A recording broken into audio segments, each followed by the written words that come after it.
Marco.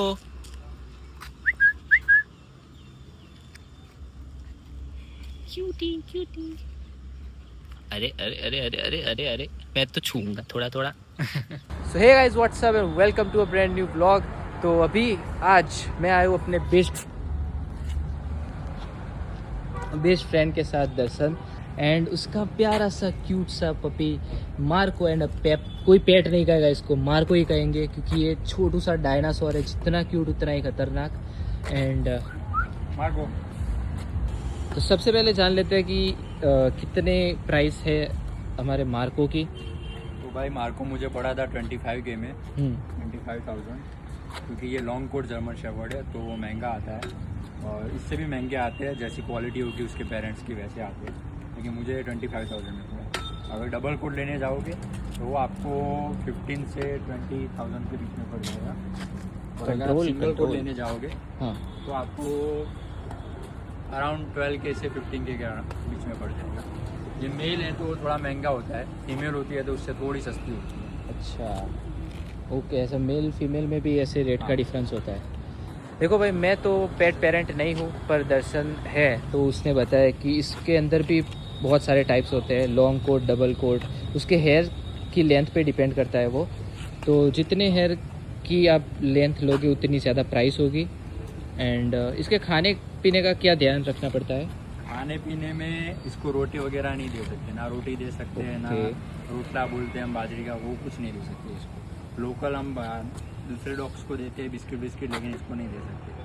तो इनको देना वो होता है हाँ, दही वगैरह हो गया, दही हो गई, छाछ हो गई, खिचड़ी हो गई, भात हो गए, भात यानी चावल हो गए, राइस, वो सब दे सकते तो हो। डेयरी और उसका प्रोडक्ट्स और वो सब? सब नहीं, जैसे आइसक्रीम देना है तो वैनिला वाला सिंपल दे सकते हो, ओके। लेकिन वीक में एक ही बार, ज़्यादा नहीं।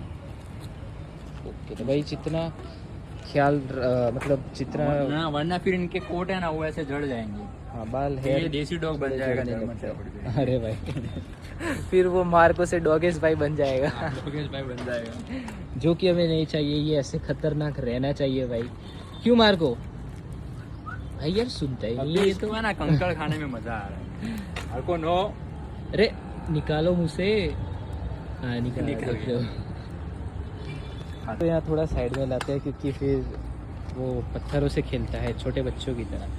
एंड इसको रूम टेम्परेचर पे ही रखना है या कोल्ड में रखना है, ऐसा नहीं कुछ? नहीं रख सकते हैं, ज़्यादा गर्मी होती है तो हाँ। थोड़ा बहुत एसी में रखते हैं, लेकिन डॉक्टर की सजेशन ये होती है कि इसको 27 सेल्सियस एसी में भी रखो, फिर भी 27 पे ही रखो एसी, उससे कम नहीं। तो ऑलमोस्ट रूम टेम्परेचर रूम पे ही टेम्परेचर ही रखो। हाँ। और वैसे भी अभी आप देख सकते हो कि थोड़ा बादल छाया मौसम है, तो यहाँ पर अभी इतनी गर्मी है नहीं, तो अभी इसको दिक्कत आनी नहीं चाहिए। क्यों? नहीं आ रही, अगर आ रही होती इसको हाँ। तकलीफ तो ये अभी हाफ रहा होता, बहुत ओह। ज़्यादा। अभी हमने इसको इतना दौड़ाया फिर भी इतना ये हाफ नहीं रहा, यानी कि ये परफेक्ट टेम्परेचर है इसके लिए, कोई प्रॉब्लम नहीं है उसको। मैं गर्मी हो गया, लेकिन इसको गर्मी नहीं लग रही भाई। हम थक जाएंगे पर ये नहीं थकेगा अभी। ये नहीं लगेगा। और भाई इसके ईयर्स ऐसे ऊंचे के ऊंचे क्यों रहते हैं बाकी स्ट्रीट डॉग्स उनकी कंपैरिजन में? तो जब भी ये छोटे होते हैं तो इनके ईयर्स का ध्यान रखना पड़ता है कि इनको टच ना करें। अगर आप पेट कर रहे हो उनको प्यार से, फिर भी आपको इसके ईयर को छूना नहीं होता यहाँ, हाँ। वरना इनके ईयर्स अप नहीं होते। ये बहुत ही प्रॉब्लम होती है। अगर मिक्स ब्रीड आ गई तब तो पक्का फंसे, लेकिन प्योर ब्रीड है फिर भी उसका ध्यान रखना पड़ता है, अच्छा, वरना इनके ईयर्स अप नहीं होते। तो अभी जनरली मैंने जब भी आप ऐसी लार्ज ब्रीड लाओ, वो भी प्रोटेक्टिव ब्रीड हो, तो आपको उनके ईयर को टच नहीं करना, एटलीस्ट 3 महीने तक तो नहीं करना, 3 से 4 महीने, जब तक वो नेचुरली ऐसे अप ना हो जाए। उसके बाद आप सिर पे बैठ कर सकते हो, वो भी यहाँ पे।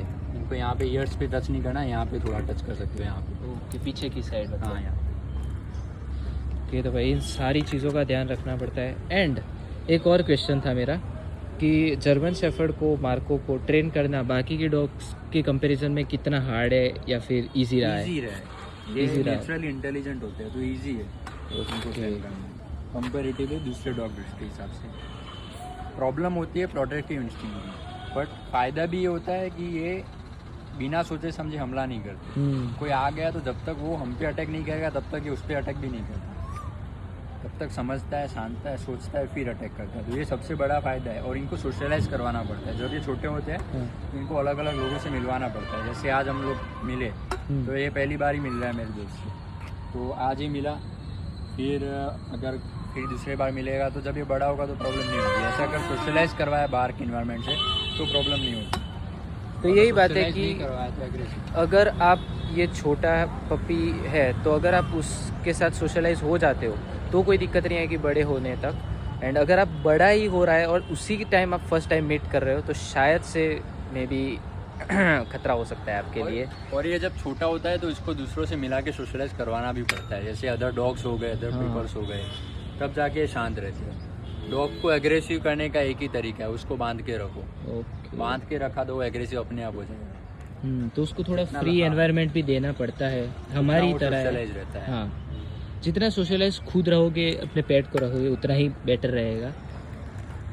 एक फनी क्वेश्चन है पर मेरे दिमाग में अचानक क्यूरियोसिटी से आ रहा है कि अभी जो भाई साहब ने यहाँ पे किया वो उसके लिए ट्रेन हो चुके हैं। हाँ, ये हो चुका है। हाँ, उसको मैंने घर पे एक डॉग ट्रे आती है उनकी, हम्म। की ट्रे बोलते हैं, वो मैंने ला के रखी है, तो वो वहाँ पे ही जाता है। उसके लिए टेंट कर रखा है। ओके इनका भाई। फिक्स होता है टाइम खाने का और जाने का। हैं।